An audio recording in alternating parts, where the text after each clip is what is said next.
Hey everyone, welcome back to the channel. In today's quick tutorial, I will show you exactly how to get a virtual phone number for AWS account verification in 2025 without paying for a second SIM or getting stuck on SMS issues. So without further delay, let's get straight into it. So when you are trying to signing up on AWS, they actually require a valid phone number to send a verification code.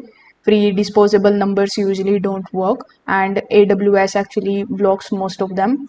So you can download some of the reliable websites, or you can just hop on to Text Now, which is kind of reliable.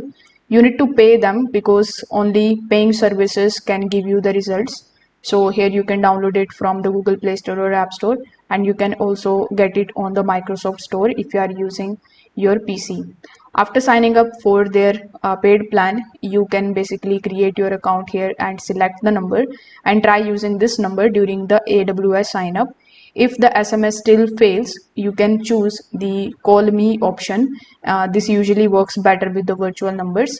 If text now or Google Voice doesn't work, you can consider using a prepaid SIM or a low cost virtual number from a provider like Hushed or Sonatel.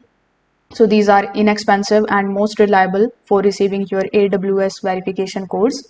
You can come here on aws.amazon.com and click on the option of create account in the top right hand corner of the screen. Then you need to basically enter your virtual number when prompted and receive the code via SMS or the voice call option and complete your verification. So once your account is verified successfully, you can start using AWS services.